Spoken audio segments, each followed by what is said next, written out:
December 8, 1890. New York City. The morning air sits cold and metallic along Fifth Avenue, the kind of winter dryness that makes stone look sharper than it is. Carriage wheels cut thin lines into packed snow at the curb.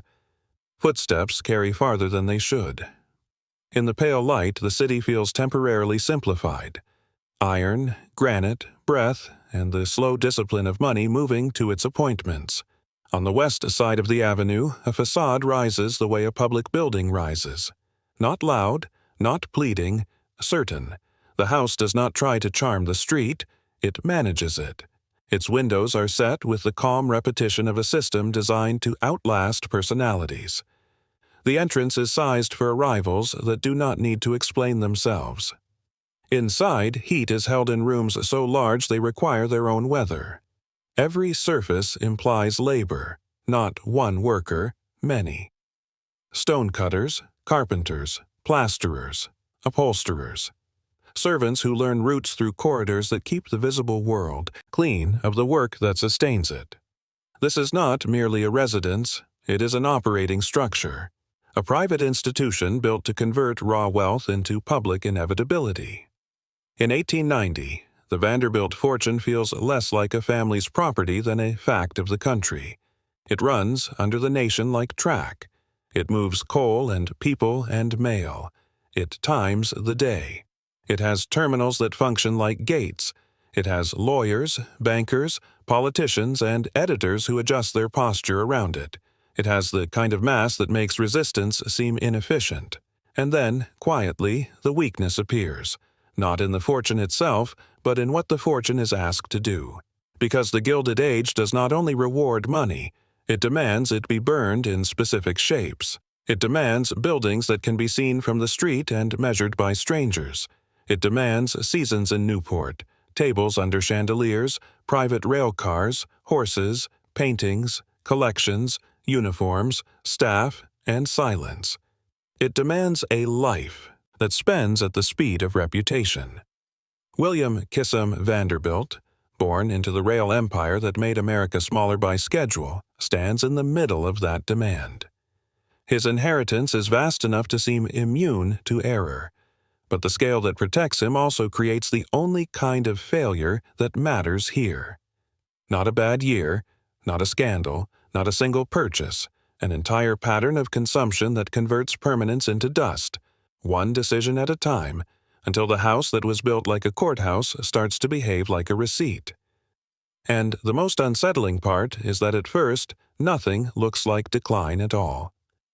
It looks like success doing exactly what it was designed to do, until the machinery that made it possible begins to shift beneath the marble, and the true cost of maintaining greatness starts to come due. The surrender ends the war, but it does not end the national emergency. It simply changes its shape. In the North, victory produces a new kind of pressure, the need to move. Not armies now, but materials, timber, coal, iron, grain, immigrants, contracts. A country that has expanded in geography needs to become tighter in time. Distance stops being measured by miles and starts being measured by schedules. Railroads are the instrument that makes that compression real. By the late 1860s and 1870s, the United States is not building a transportation network as a public utility. It is allowing private networks to harden into national dependence. Every new mile of track is an argument that future commerce will travel that route. Every junction is a decision about which towns will grow and which will stagnate. Every terminal is a gate where fees can be collected with the authority of inevitability. This is the world in which Cornelius Vanderbilt's fortune becomes something more than money. He does not invent the railroad. He does not lay the first tracks. What he does, at the critical moment, is concentrate. He takes a business that had been fragmented, chaotic, and locally political, and turns it into a machine that behaves as though it has a single mind. By the 1860s and early 1870s, that mind is increasingly Vanderbilt's. The power is not abstract, it is logistical. If you control a trunk line into New York, if you control the routes that feed the city, Then you control what arrives, when it arrives, and at what cost. You influence grain prices in the city without ever touching a bushel. You affect coal contracts without ever going underground. You shape labor markets and land values without buying the land. The people who sell, ship, insure, build, and advertise start to operate inside the gravitational field of your timetable. New York's rise in this era is not just about finance. It is about being the end point of systems. The port pulls in goods and people. Banks convert confidence into credit. Insurance firms translate risk into contracts. Manufacturers turn raw input into value. Newspapers turn events into reputation. But all of this depends on movement. The steady flow of matter and information through predictable routes. The railroad provides the skeleton for that flow, and the city's elite becomes, in effect, a class of private administrators of national circulation. In 1869, the Big Four drive the Golden Spike at Promontory Summit, Utah, linking the first transcontinental railroad. It becomes a symbol of unity and modernity, but it also underscores a harsher truth. The railroad is now the national bloodstream, and the people who control its arteries hold a kind of private sovereignty. The Vanderbilt fortune grows inside this moment of consolidation.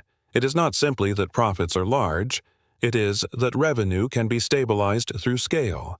A small line can be ruined by a rate war, by weather, by local politics. A system of lines, interconnected, with terminals, depots, and rolling stock, can absorb shocks and keep charging. The larger the network becomes, the harder it is to compete against without matching its capital. And capital is exactly what the age is producing, through wartime contracts, through industrial expansion, through speculative finance, and through the transformation of land and labor into tradable assets. But the real point, often lost in the romance of robber barons, is that the fortunes of this era are built on maintenance as much as on conquest. Track must be laid and repaired. Bridges must be inspected. Locomotives must be fueled, serviced, replaced. Schedules must be enforced. Accidents must be managed. Strikes must be negotiated or crushed. Legal challenges must be answered. Political threats must be softened. These are not glamorous tasks. They are continuous, expensive, and decisive. So, when an American industrial fortune becomes America's greatest, it is rarely a pile of idle riches. It is a complex machine that must keep moving to keep being worth anything. That distinction matters for what happens next, because the Gilded Age creates two parallel expectations for men who inherit such machines. One expectation is operational. Keep it running, keep it expanding, keep the margins intact, keep the bankers calm, keep labor from stopping the whole system. It is work that looks like management, but is closer to governance. It requires attention, discipline, and a tolerance for public hatred. The other expectation is social. Display the machine's success in ways that the public can read at a glance. Houses, art, carriages, balls, charity, private rail cars, summer colonies. A household staff that functions like a small firm. A life that makes the fortune visible, because visibility itself becomes a kind of defense. Proof that the family belongs where it sits. The same wealth that is difficult to generate is easy to consume, if you consume it through fixed costs. A mansion is a fixed cost. It is not merely its construction, it is the army required to keep it alive, heat, cleaning, repairs, wages, food, linen, stables, security, taxes. A Newport cottage is not a summer indulgence. It is a seasonal system. It is staff imported and housed. It is supplies ordered and delivered. It is constant renovation to keep up with peers who are also renovating. It is the visible edge of a competition that never announces its rules but always enforces them. In the 1870s and 1880s, this competition intensifies because the class itself is still forming. Old New York, families who trace legitimacy through colonial history and early mercantile wealth, tries to set boundaries around the newcomers. But the newcomers arrive with capital that can buy not only land, but architecture large enough to intimidate lineage. In this world, a house becomes an argument. It says, "We are permanent, we are organized, we employ more people than your grandfather ever met, and we are not asking to be admitted." The Vanderbilt family, in particular, becomes central to this transformation because it sits at the intersection of old society's fear and modern industry's dominance. By the time William Cassam Vanderbilt comes of age, born in 1849, the fortune is not an experiment. It is an institution in progress. He does not inherit a single business.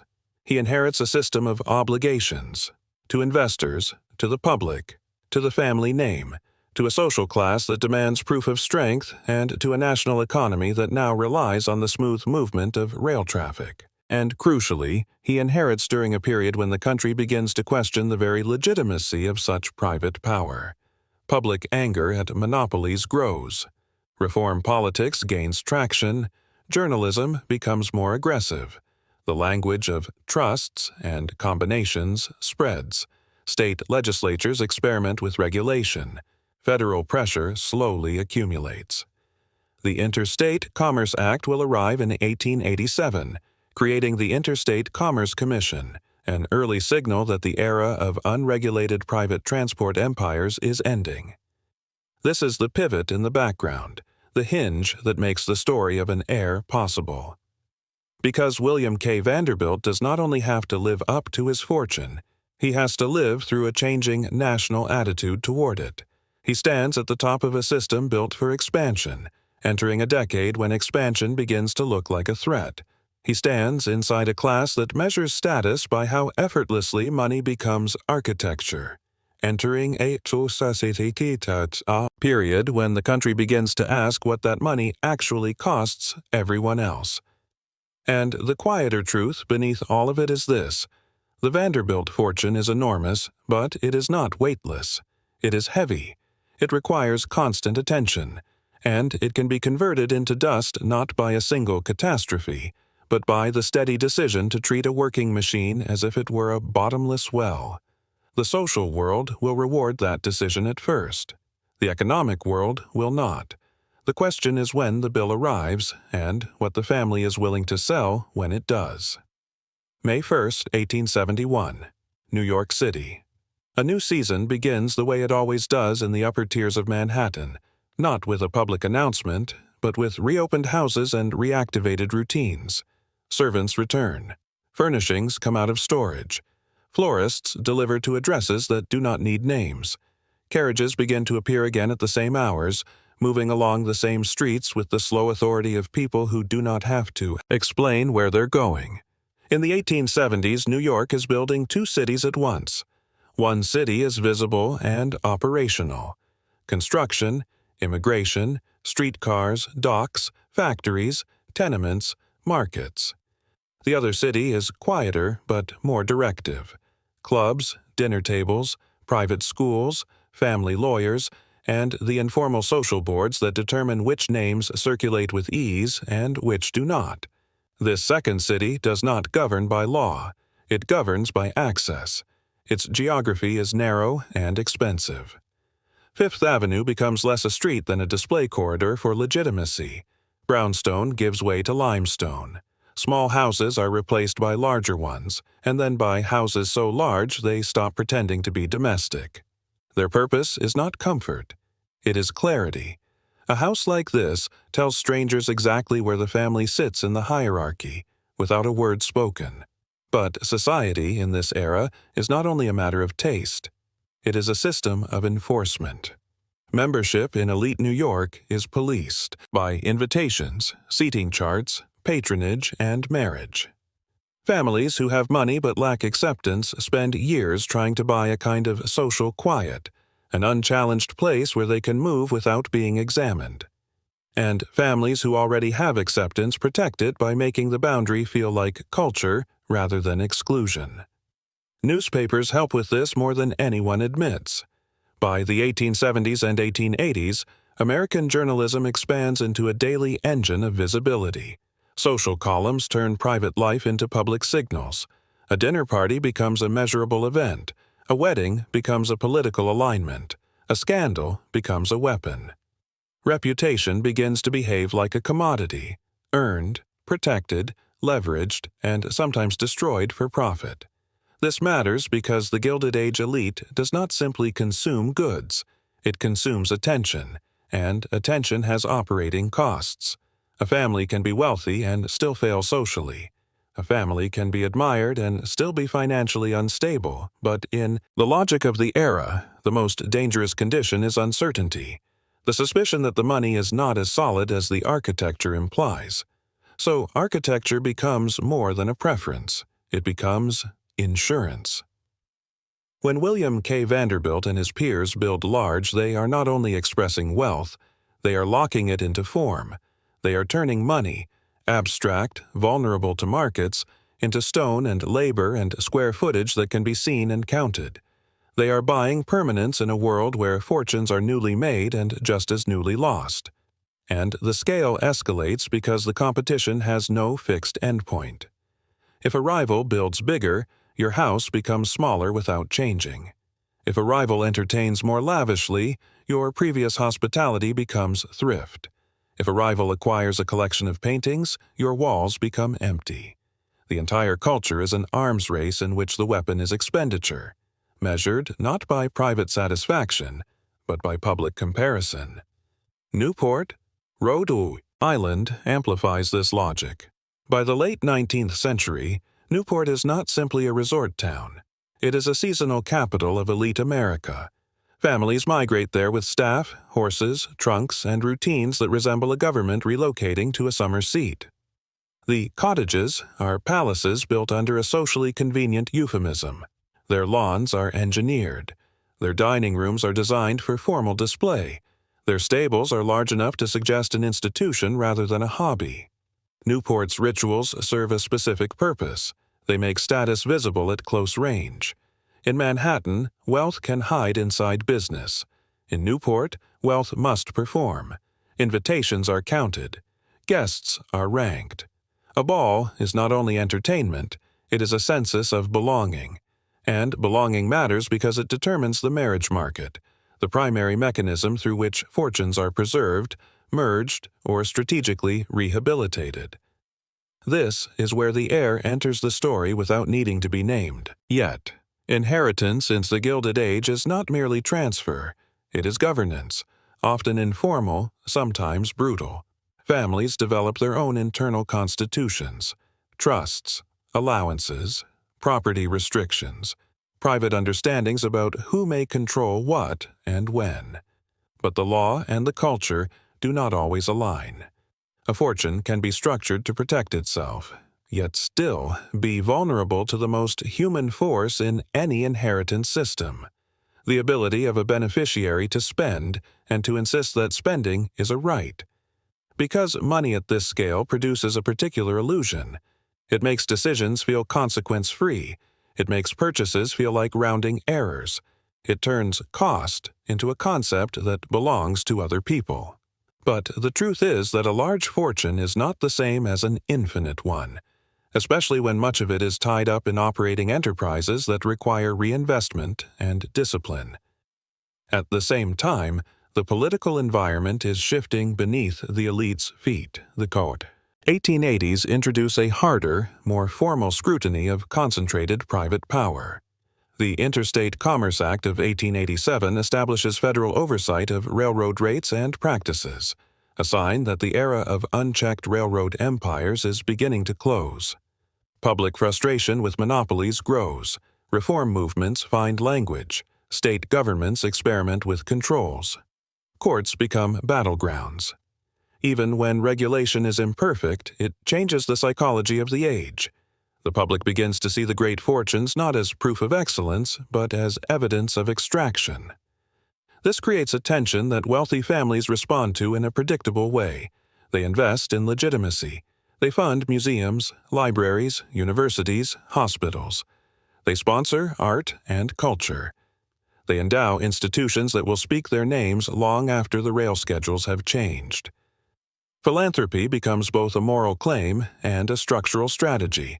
a way to convert private wealth into public permanence. But philanthropy, like architecture, is also an expense category. It requires liquidity. It requires steady income. It assumes the machine underneath continues to produce. And now we arrive at the quiet center of William K. Vanderbilt's predicament. He belongs to a family whose fortune is built on a functioning national system, railroads as infrastructure and revenue.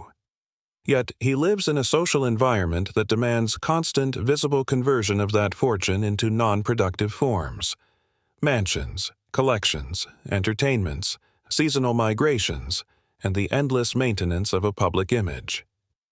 He inherits a machine that needs reinvestment and managerial restraint, while being rewarded socially for acts that pull capital out of the machine and fix it into stone and spectacle. In other words, he stands at the intersection of two economies: the economy of operation, where power comes from keeping the system running, and the economy of display, where power comes from spending in ways that cannot be ignored. This is why an heir can spend America's greatest fortune into dust without ever intending self-destruction, because the spending is not random. It is structured, it is demanded, it is applauded, and because the decline, when it comes, does not arrive as a single collapse, it arrives as arithmetic, a ledger that cannot be persuaded, fixed costs that do not care about pride, markets that do not honor family names, and a country whose patience with inherited power is thinning year by year. From here, the story can finally be approached from multiple angles, not as gossip, not as morality, but as a system under strain, and a man attempting to live as though the system will never change. The Vanderbilt fortune was not only large, it was positioned. Railroads in the late 19th century were not a luxury industry. They were a national necessity that functioned like privately owned public infrastructure. Whoever controlled major lines into New York controlled the flow of the country's goods into its most important commercial city. Coal arrived when the railroad moved it. Grain reached markets when the railroad permitted it. People traveled when the timetable allowed. Mail and newspapers moved with the same dependence. A kind of power doesn't need speeches. It operates through friction.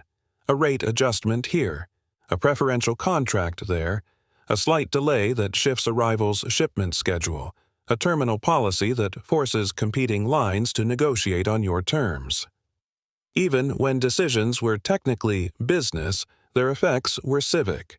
Towns rose or slowed based on junctions. Industries clustered around depots. Labor followed predictable routes because routes were all that existed.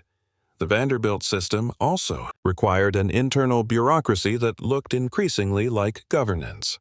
Lawyers to manage regulation and lawsuits. Engineers to maintain safe operation across expanding networks. Managers to enforce discipline among employees who could halt the entire machine through a strike.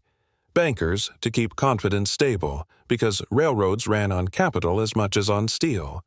This created a paradox for the heirs. Owning a railroad empire was less like inheriting money than inheriting a state without a constitution. You could live off it, but only if it remained functional. You could pull cash out, but only if you didn't starve the system of reinvestment. The machine could tolerate waste in small ways, but it could not tolerate neglect. So, when an heir at the top of this structure began to treat the fortune as personal fuel rather than operational capital, the consequences were never immediate. They were structural. They appeared slowly, first as reduced flexibility, then as increased dependence on credit, then as forced decisions made under pressure. The danger, for a man born into this scale, was that power could feel natural. It could feel like weather, and anything that feels natural is easy to underestimate until the day it changes. And, in the Gilded Age, one of the most efficient ways to make power feel natural was to turn it into wealth that could be seen. At the Vanderbilt level, wealth was a blend of different substances, some liquid, some locked. There was cash and income, but there was also equity in rail systems, control of terminals, stakes tied up in property, and the ongoing expectation that the enterprise would keep producing. This meant that spending was never simply a matter of taste. It was a matter of conversion. When money was spent on a house, it didn't vanish. It changed form. It became limestone, timber, ironwork, wages, imported marble, custom furniture, and skilled labor concentrated into a single address. But after construction, the house demanded more money just to remain itself. Heating, repairs, staffing, security, constant renewal. A mansion wasn't a purchase, it was a permanent payroll. The same was true for collections. Art, antiques, books, tapestries.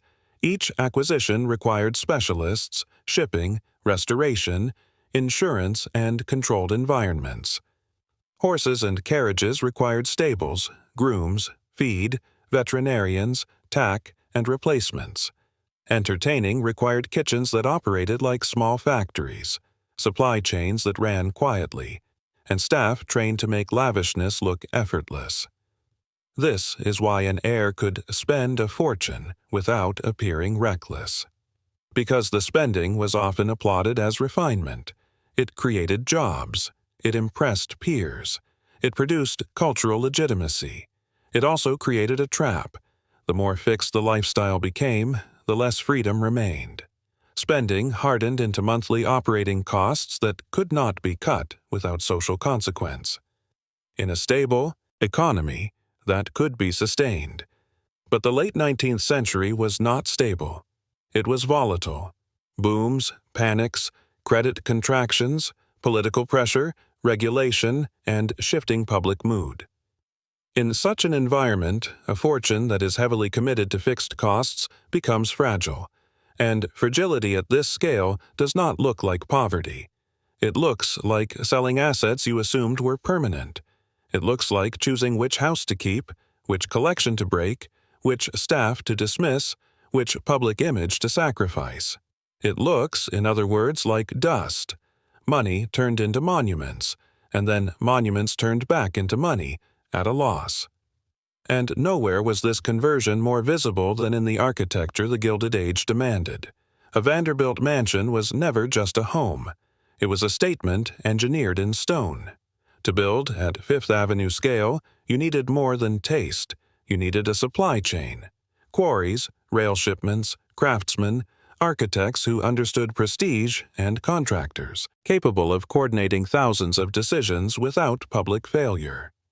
The house itself became a product of the very systems that made the fortune possible: rail transport moving materials, industrial manufacturing producing steel and glass, immigrant labor shaping everything by hand. But construction was only the first act. The long-term expense of a great house was the hidden story. Heat had to be produced and held inside high ceilings and endless rooms. Roof lines had to be inspected. Masonry had to be repointed. Woodwork had to be protected from moisture, warping, rot. Furnishings had to be cleaned, repaired, replaced. Lighting systems modernized. Plumbing maintained. Servant quarters fed and staffed. Stables kept running. Everything that made grandeur possible also made it costly to preserve. The mansion, in effect, functioned like a private factory whose product was status. A factory shuts down when demand falls. A mansion cannot. It sits there and consumes resources simply by existing. If income tightens, a house doesn't negotiate, it deteriorates. That reality forced a quiet discipline on the families who survived longest. Either the underlying enterprise kept producing at high levels, or the family needed to restructure, turning a house into an institution, a hotel, an apartment block, a museum, or selling it outright. Many Gilded Age houses did not die from scandal. They died from maintenance. So when we describe a fortune being spent into dust, the dust is not metaphorical. It is plaster crumbling when staff is reduced. It is roof leaks that no longer get addressed immediately. It is painting sold, leaving pale rectangles on walls. It is wings closed off, corridors dark, rooms no longer heated. It is a structure built to imply permanence, slowly revealing the truth. Permanence was always rented, month by month on the terms of cash flow. And once the architecture begins to strain, the social hierarchy that it was meant to enforce begins to strain with it. In this world, society wasn't a backdrop. It was an instrument. Old New York did not maintain its boundaries through law. It maintained them through routines that looked harmless until you noticed how expensive they were to keep up with. A family's position could be reinforced by something as soft as a dinner invitation, or undermined by the absence of one. A name could be quietly elevated by being seated near the right people, or quietly damaged by being placed in a corner no one spoke about afterward. This turned status into a ledger. Not in the obvious way, no one issued invoices for belonging, but in the practical way. The costs of a life that signaled legitimacy were constant. Clothing, horses, staff, travel, entertaining, seasonal migrations, gifts, dues, charity commitments, and the endless upkeep of properties meant to be ready, even when no one was living in them. Newport required a household that could relocate like a small government. Manhattan required a house that could receive guests as if it were always opening night, and the ledger had penalties. If you reduced your staff too visibly, service slowed and rumors started. If you stopped hosting, people asked why. If you hosted smaller, they assumed trouble. If you sold objects that had been seen in your rooms, the sale itself became a form of public confession. The terrifying efficiency of this hierarchy was that it punished economizing more than it punished extravagance, because economizing hinted at weakness, and weakness invited scrutiny. For an heir, this created a particularly dangerous comfort, the belief that spending was not indulgence but responsibility. He was not simply purchasing luxury.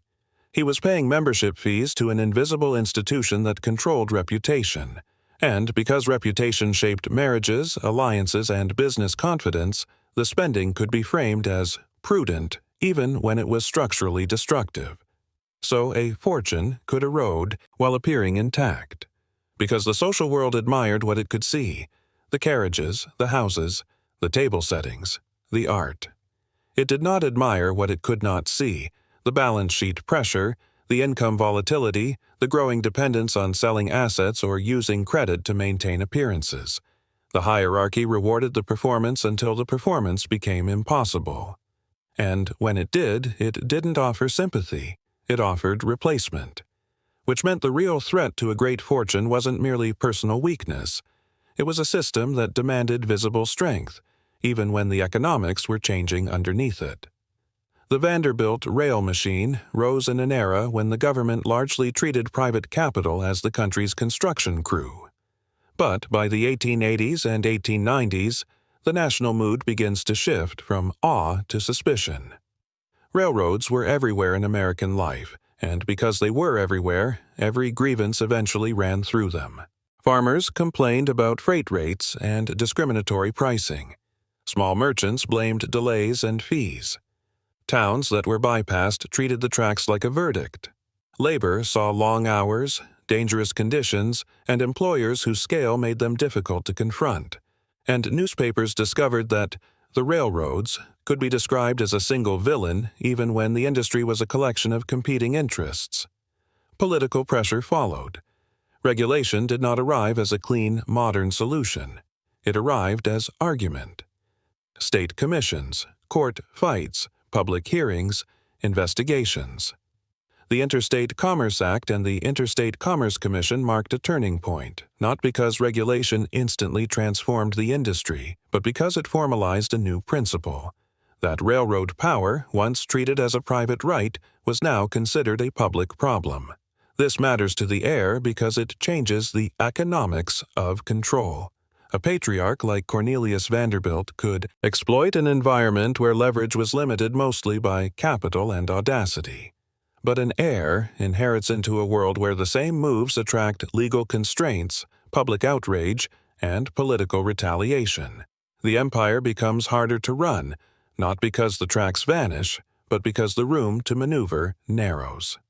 And yet, the social machine still demands the same spending.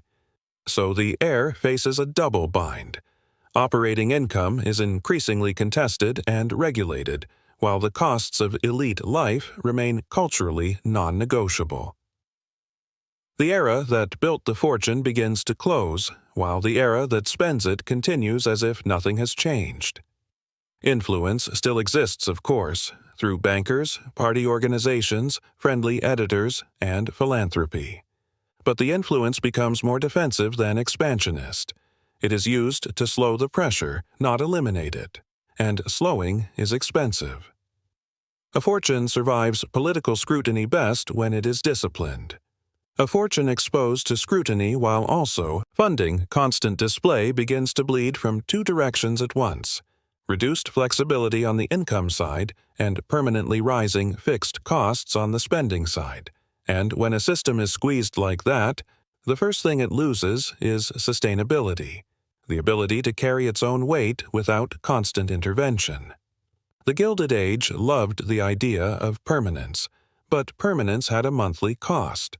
A railroad empire demanded reinvestment simply to remain competitive: better locomotives, upgraded track, improved signaling, expanded terminals, rolling stock, safety measures, legal compliance. A mansion demanded the same kind of reinvestment in a different language: repairs, modernizations, staff wages, replacements, insurance, taxes. A Newport estate demanded a second copy of the same obligations, operating at full scale for only part of the year. When income was strong and predictable, this could be carried. But the late 19th century economy was not a smooth line. It moved in cycles: speculation, panic, contraction, recovery. Credit tightened, then loosened. Markets punished weakness quickly, and public perception could shift from admiration to hostility in a single headline cycle. This is where dust becomes a precise economic condition. Dust is what happens when wealth is converted into fixed costs faster than income can refresh it. It is not a dramatic crash. It is a gradual stiffening. Less cash on hand, more reliance on borrowing, more assets pledged, fewer options when a downturn hits, eventually forced choices. And forced choices at this scale have a particular shape. You don't sell a chair. You sell a wing of the house. You don't cut a hobby. You close a property for a season and accept the rumors. You don't reduce a collection. You break it. Paintings and objects dispersed into the market, permanently separating what was once curated as proof of permanence. The key point is that these outcomes are not moral punishments. They are mechanical results. A fortune can withstand extravagance if it is paired with disciplined management and adaptable costs. But when extravagance hardens into permanent obligations, and when the underlying enterprise is entering a more regulated, competitive, politically hostile era, the fortune becomes a structure that has to be constantly propped up. William K. Vanderbilt's story sits right on this edge. He is not simply a man spending money. He is a beneficiary living inside two systems at once: an industrial machine that needs reinvestment to stay powerful, and a social machine that rewards him for pulling money out of that industrial machine and turning it into visible life. At first, the contradiction is invisible. It looks like triumph. And that is what makes the turning point so clean when it finally arrives, because by then, much of the fortune has already been converted into forms that cannot defend themselves. The only thing left that can respond is liquidation. And liquidation, in an empire built on permanence, always feels like a kind of ending.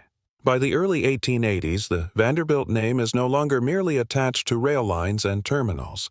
It is being translated, deliberately, into stone.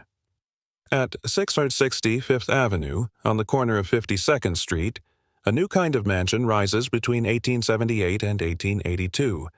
French, assertive, and unmistakably designed to be read from the sidewalk as proof of arrival. It is Richard Morris Hunt's work, and it becomes known as the Petit Chateau. The important detail is not the style, it is the function. A house like this is not built to hide wealth. It is built to make wealth legible, instantly, to strangers. It converts private capital into public certainty. It also converts liquidity into obligation, because a mansion is never finished. When Alva Vanderbilt stages her famous fancy dress ball in March 1883, the spectacle reads like social triumph. Thousands of invitations, carefully controlled access, the soft violence of exclusion enforced through etiquette. But beneath the theatrical surface, the ball exposes what this world quietly requires: a household that can operate like a venue, and a fortune that can fund that operation repeatedly without ever appearing to notice the cost. In the Gilded Age, status is not only purchased, it is maintained. And maintenance is where the turn begins, because maintenance does not care how famous your last party was. Then the inheritance comes, and the scale changes. When William Henry Vanderbilt dies on December 8, 1885, the Vanderbilt fortune is already treated as a national fact, an industrial mass that seems almost beyond private measurement. Contemporary estimates placed his wealth near $200 million at his death, an amount so large for the time that it encouraged a dangerous cultural assumption that a Vanderbilt heir could spend without limits and still remain, by definition, secure. William Kissam. Vanderbilt receives a vast share of that inheritance, often summarized as $55 million from his father's estate. In the public imagination, that number looks like invincibility. But inside the system, it is not invincibility. It is responsibility. Because the Vanderbilt fortune is not a vault of cash, it is a working engine, rail assets, investments, property, and influence that must be managed to keep producing. And the moment William inherits, the country is moving into a different relationship with that kind of power. Regulation tightens. Public anger grows louder. Competitive pressure changes the terms. Then the most decisive factor arrives: economic weather that cannot be negotiated with. The Panic of 1893 is not a single event. It is a chain reaction: credit tightening, default spreading, confidence turning sour. Railroads are hit at the exact point where they are most vulnerable: heavy fixed costs financed by debt and dependent on steady traffic and steady rates. In the years following 1893, railroad failures and court-supervised reorganizations become a defining feature of the downturn. One widely cited measure is that about 1/4 of U.S. rail mileage went into receivership in the period after the panic. This is the moment the Gilded Age facade begins to show its structural seam. Because elite life has its own fixed costs, and they do not shrink during a panic. Servants still require wages. Houses still require heat. Roofs still leak. Stables still consume feed. Collections still need insurance. Seasonal properties still demand repairs even when no one is in residence. The social system still expects dinners, appearances, travel, and a level of visible ease that forbids obvious economizing. So the air is squeezed from both sides. On one side, an industrial economy turning volatile and hostile, where capital must be protected, reinvested, and defended. On the other side, a social economy that treats spending as proof of legitimacy and restraint as weakness. And then the spending reaches its most literal form. In Newport, a summer cottage is built between 1888 and 1892 for William and Alva Vanderbilt, Marble House. 50 rooms, designed to look less like a family home than a ceremonial headquarters. Its reported cost is $11 million, with $7 million spent on marble, numbers that only make sense when you understand what they were buying. Not shelter, but permanence made visible. Marble House is also a perfect example of how a fortune turns into dust without any single catastrophic decision. Because the true expense is not only the construction, it is the ongoing cost of keeping such a building alive at the standard it claims. A house at this scale requires staff, logistics, and constant renewal simply to remain convincing. And crucially, the conversion is difficult to reverse cleanly. You can sell stocks, you can sell land, but you cannot easily unbuild a mansion and recover what you put into it. When the economics tighten, the mansion does not become smaller. It becomes heavier. Then the private structure fractures. By 1895, William and Alva divorce, and Marble House is already hers outright, received as a gift and retained after the split. The social shock is enormous, not because wealthy people lacked private unhappiness, but because the mechanism of elite stability, marriage as governance, has failed in public. The settlement is widely described as multi-million-dollar, and the consequences are not merely emotional, they are administrative. Properties, allowances, custody, and reputation are resorted into new shapes. This is where the turning point stops being theoretical. A fortune that once functioned as a unified machine begins to behave like divided territory, assets separated, obligations duplicated, costs multiplied. And William himself, as the years move on, is increasingly described, by even the most restrained institutional accounts, as less interested in the grinding attention required by the railroad empire than the men who built it. In 1903, he turns over management of the railroads to an outside firm, a quiet administrative confession that the era of hands-on Vanderbilt control is no longer stable in the old form. None of this is a moral drama. It is system behavior. Industrial fortunes survive best when the owner treats them as machines, reinvestment, discipline, and careful exposure to volatility. Gilded Age. Social power survives best when the owner treats money as fuel, constant conversion of wealth into visible proof. William K. Vanderbilt is a man placed at the intersection of both logics, rewarded for converting, punished for the consequences, and finally forced into choices that no amount of reputation can soften. And once choices become forced, the end of permanence is never announced with a crash. It arrives as a sequence of sales, reorganizations, withdrawals, and quiet transfers, each one rational on its own, until the original fortune no longer exists as a single body. The only question left is what exactly gets turned back into money first: homes, collections, land, or control itself, and how quickly the world notices. What makes the decline of a great fortune so difficult to see in real time is that it rarely looks like a collapse. It looks like continuity with small corrections. A season still happens. A house is still opened. A staff is still hired. Trunks still move to Newport. The same names still appear in the same columns. The same carriages still roll down the same streets. And then, behind the scenes, the structure starts to change shape. After the divorce, the Vanderbilt world no longer runs as a single household system with one center of command. It becomes two systems with parallel costs and separate reputational requirements. The social class that had once treated marriage as a form of governance now watches a private reorganization unfold in public view, and the reorganization has a price because it always does when property is involved. The Gilded Age elite had learned to build permanence by making it physical: stone, marble, acreage, collections. But permanence in physical form has one weakness. It is hard to carry when the underlying economy shifts.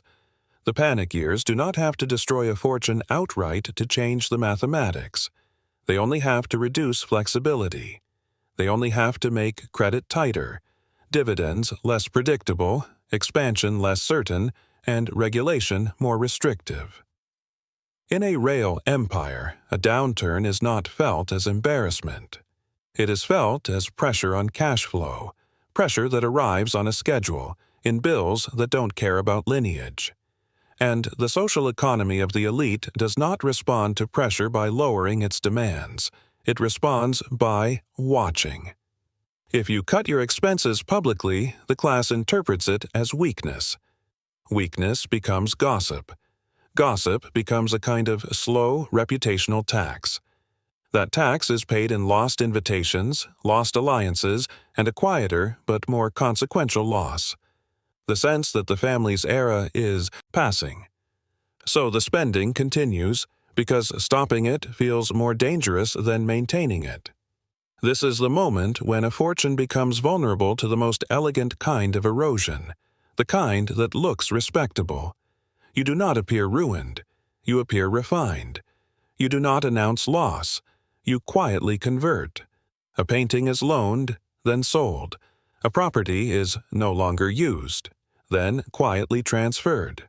A house is outgrown, then suddenly becomes an address for another purpose. Each individual act can be defended as practical. Together, they form a pattern, and the pattern is what turns wealth into dust.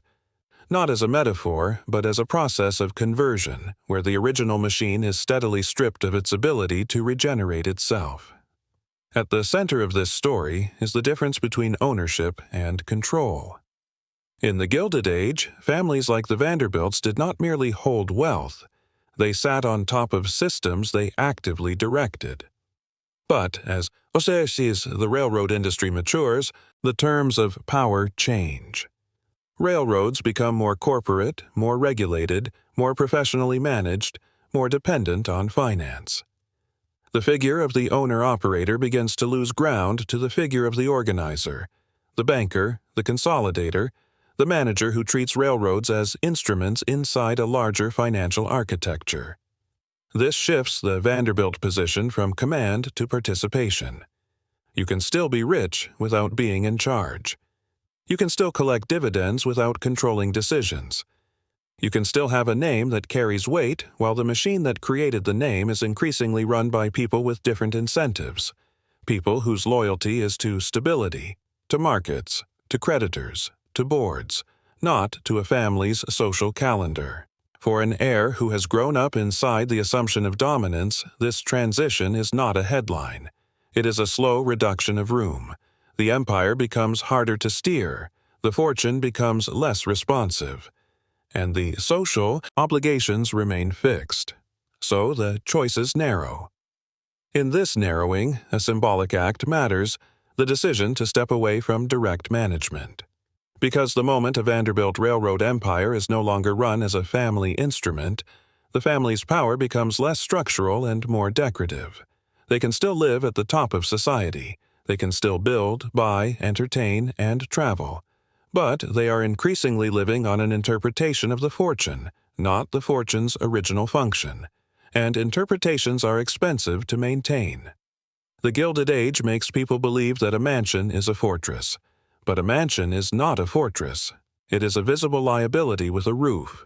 Its grandeur does not protect it from bills. Its reputation does not stop deterioration.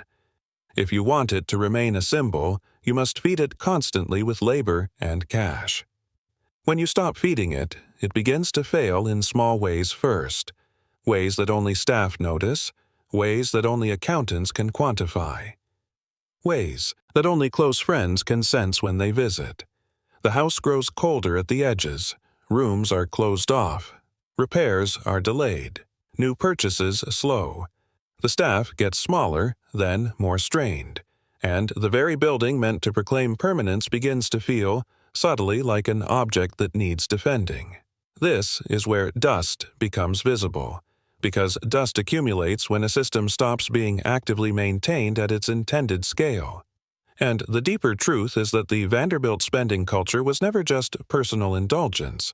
It was competitive spending that had to keep pace with rivals, because falling behind was its own form of defeat. The problem is that competitors do not stop emerging. New money rises in finance and industry. New families arrive with fresh capital and fewer inherited obligations. They build too. They collect too. They entertain too. They spend without the burden of maintaining what has already been built. The older dynasties are forced into a defensive posture. They must maintain the old scale while the world around them keeps escalating. That is how even a gigantic fortune begins to feel finite. Not because the heir wakes up and decides to destroy it, but because the heir tries to live as though the conditions that created the fortune are permanent, even as those conditions change. The turning point, then, is not a single transaction. It is the moment when a legacy machine stops being treated as a machine, when governance becomes lifestyle, when operating capital becomes display capital, when control becomes image.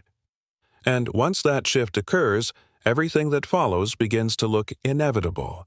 Not because anyone planned the ending, but because the system no longer contains a mechanism for renewal at the same speed it contains mechanisms for spending.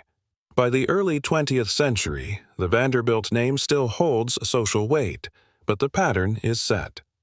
The fortune is now something that must be managed around, divided, administered, protected, and sometimes quietly converted, because it is no longer expanding the way it once did. That is the real climax, not drama, but structure. A family built on infrastructure begins to live on architecture. A fortune built on control begins to live on ceremony, and in the end, the most telling proof that something has changed is simple.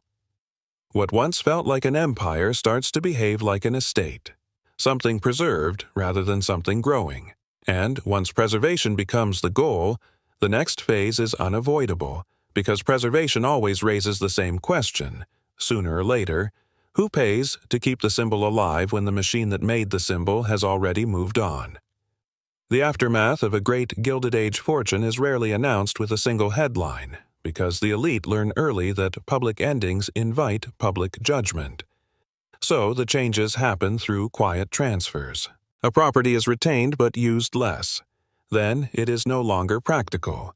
Then it is leased, then sold, then repurposed. A collection becomes selective. Then it becomes a series of discrete sales handled through dealers who understand discretion. A household shrinks not by declaration, but by vacancies that are not refilled. The reason this pattern repeats across old dynasties is simple. Their assets were designed to project permanence, not adaptability. A working fortune, one tied to an operating system like rail, can adjust when the economy tightens by changing investment priorities, modernizing, renegotiating, and consolidating. But an estate fortune, one heavily converted into houses, social obligations, and visible consumption, has fewer options. Its major assets do not produce income at a rate proportionate to their upkeep. Their value is partly symbolic, and symbols are expensive to maintain. So the question after the turning point becomes brutally practical: who gains control when the family's original machine is no longer being directed as a personal instrument? In the Vanderbilt case, the long-term answer is that the control shifts toward professional structures: boards, managers, financiers, and institutions. The name remains useful, socially and philanthropically, but the essential function of power migrates away from the family as a household and toward the larger corporate and financial architecture of the 20th century. That migration is not unique to the Vanderbilts. It is the larger story of American capitalism maturing into bureaucracy. The 19th century empire builder could act with personal leverage and private audacity. The 20th century system favors administration, committees, corporate governance, regulatory compliance, and a public sphere that demands at least the appearance of fairness. This transition does something subtle to elite families. It doesn't necessarily make them poor.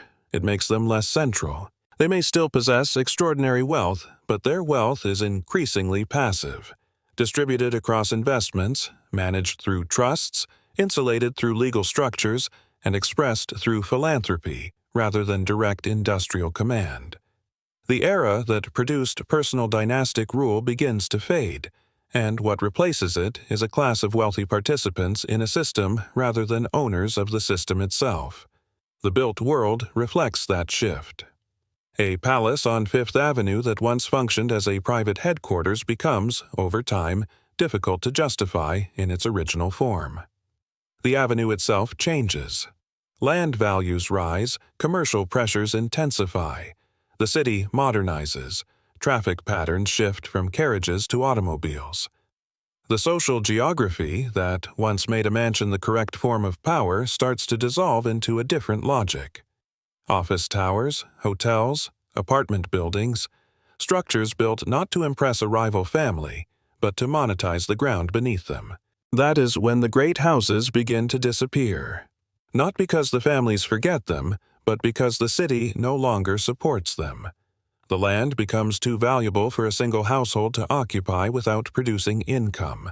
The taxes become too heavy, the maintenance too constant, and the social world, which once required these addresses as proof of legitimacy, gradually relocates its status signals into different forms: clubs, charity boards, new institutions, and eventually the quieter language of financial portfolios. In Newport, the transition is slower because Newport's power was always seasonal and symbolic, but the same economic truth exists there too. A cottage built as a ceremonial stage can survive only if someone continues to pay for the stage crew. If the family no longer wants to pay, the building must find a new justification: museum, preservation trust, public attraction, or sale. So the aftermath is not just a family story. It is a transfer of ownership from private dynasty to new forms of control: developers, institutions, and the public itself, which consumes the remains of Gilded Age splendor as history, rather than as living power. And the most revealing detail is that none of this requires scandal. It requires only time and a set of expenses that never stops. Because once a fortune has been converted into symbols, the symbols will continue to demand payment long after the original engine that produced them has stopped behaving like an engine. And that leads to the next inevitable question: what happens to a dynasty's reputation when the buildings remain, but the private power that created them has already dispersed into the modern system? In the decades after the peak, the Vanderbilt name remains visible, but it changes function. At its height, the name operates like a command. It signals control over systems, rail corridors, terminals, the movement of goods and people. But as the 20th century advances, the name becomes increasingly archival. It becomes a sign attached to buildings, donations, and memory, less a lever and more a label. That transformation is not a personal failure. It is structural.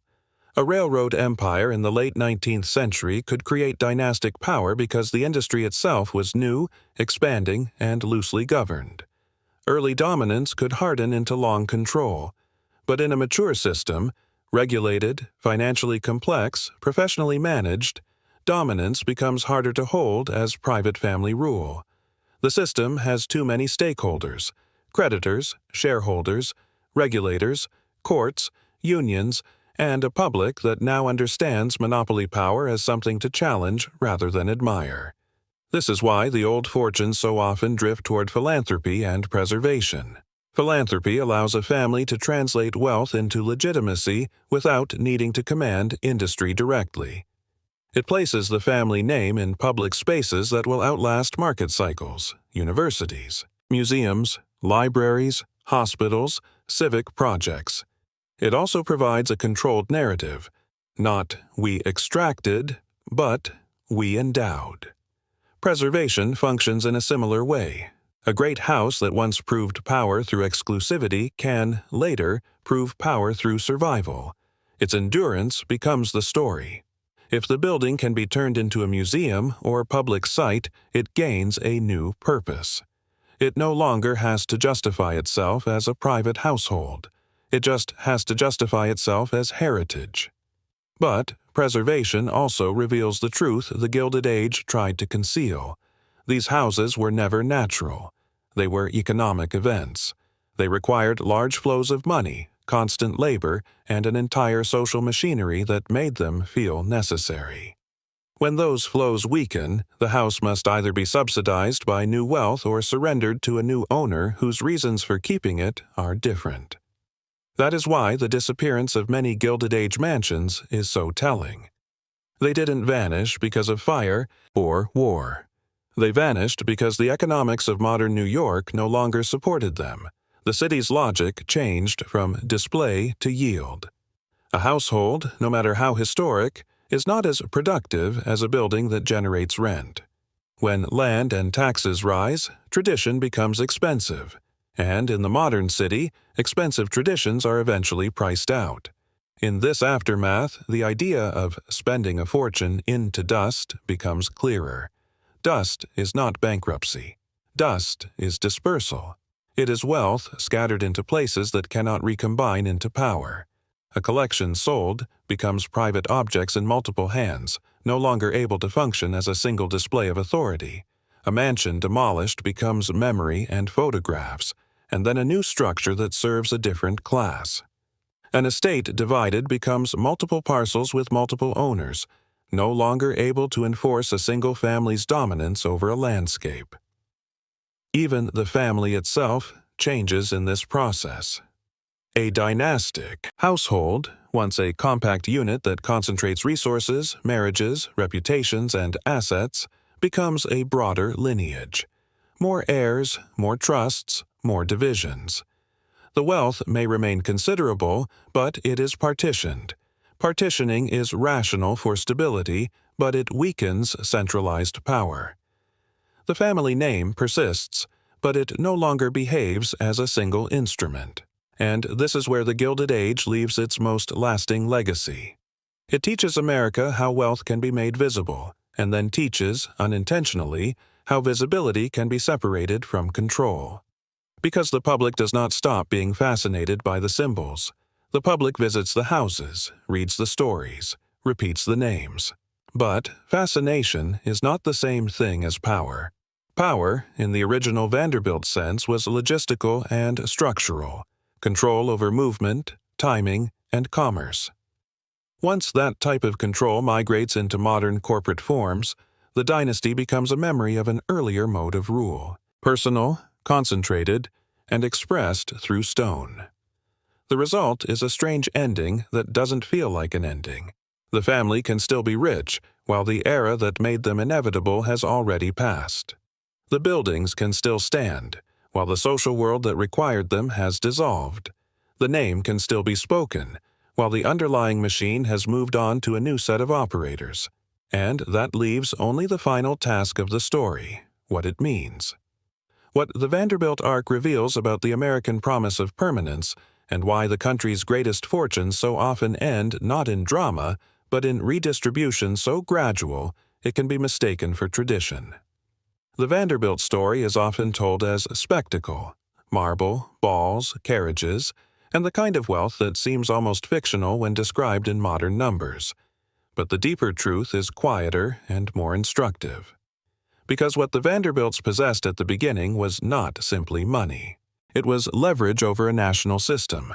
Railroads were the skeleton of American expansion. They dictated what could be shipped, how quickly cities could grow, where industries could cluster, and which regions would be stitched tightly into the national economy. When a family held that kind of control, their wealth was not just large, it was structural. It shaped the world outside their walls. And then the family did what powerful families tend to do when an era rewards visibility. They translated structure into symbol. They turned an operating machine into architecture, art, and ceremony, into forms that could be seen, admired, and counted. It looked like permanence because it was made from materials associated with permanence: stone, iron, marble, acreage, collections meant to outlast taste. But permanence was never guaranteed by stone. It was guaranteed by cash flow, and cash flow, in a changing economy, is a fragile promise. The Gilded Age trained elite Americans to believe that scale itself was protection, that a fortune large enough could survive any mistake, any downturn, any personal weakness. Yet the age also created a trap. It demanded that the wealthy lock their resources into fixed obligations, houses that had to be heated, staffed, repaired, social roles that had to be financed, reputations that had to be fed with constant proof. So the fortune could endure and still lose its future, not through a single disaster, but through a steady conversion of flexible power into inflexible form. That is what it means to spend an empire into dust. Dust is the residue left when money becomes things that cannot regenerate the money that created them. It is wealth turned into proof, and proof turned back into cash, and cash divided into portions that no longer behave like control. It is the slow disappearance of centralized authority, replaced by inheritance structures, professional managers, developers, institutions, and the modern economy's indifferent arithmetic. In the end, the most revealing detail is not that the Vanderbilt world fell, it is that it dissolved. It dissolved the way large systems often dissolve, quietly, rationally, sale by sale, decision by decision, until the original structure was no longer intact enough to be called an empire. And what remains is a kind of American lesson written in architecture. That power is real when it governs systems. That prestige is real when it can be maintained. And that the moment a society forces its elite to prove their permanence through display, it also begins, silently, to price that permanence out of reach. Because no family, no matter how rich, can outspend time. And no stone, no matter how thick, can keep an era from ending.